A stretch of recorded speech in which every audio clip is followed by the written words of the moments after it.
গেল ওয়ানডে বিশ্বকাপে বল হাতে ভালো কিছু করতে ব্যর্থ ছিলেন তাসকিন আহমেদ। কাদের ইনজুরি পুরো বিশ্বকাপ জুড়েই বেশ ভুগিয়েছে টাইগার এই পেসারকে।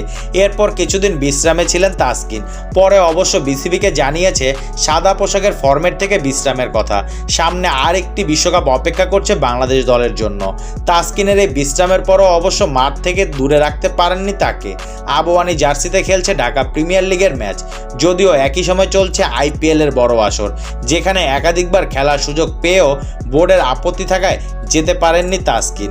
বিশ্রামের ব্যাখ্যা দিতে গিয়ে তাই উঠে এলো আইপিএল প্রসঙ্গটাও। বিসিবির পরিচালক ও সাবেক অধিনায়ক আকরাম খান মনে করেন তাসকিনের বিশ্রাম দেওয়া জরুরি। গতকাল মিরপুরে গণমাধ্যমের মুখোমুখি হন আকরাম। এই সময় তিনি বলেন, সে কিন্তু আমাদের অল ফরম্যাটের প্লেয়ার। সে টেস্ট, ওয়ানডে, টি-20 খেলছে।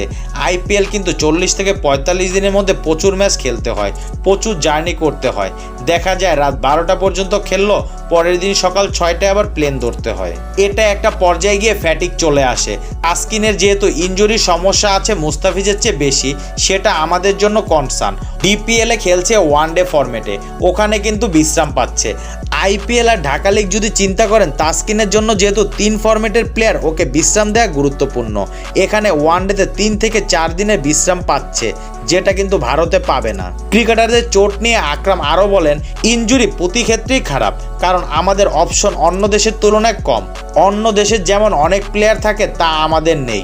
সৌম্য ভালো করা শুরু করে ইনজুরিতে পড়ে গেল, তাইজুল আছে ইনজুরিতে।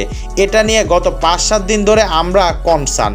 এটা থেকে কিন্তু বেঁচে আমাদের থাকতে হবে। সব দলের জন্য এটা সমস্যা।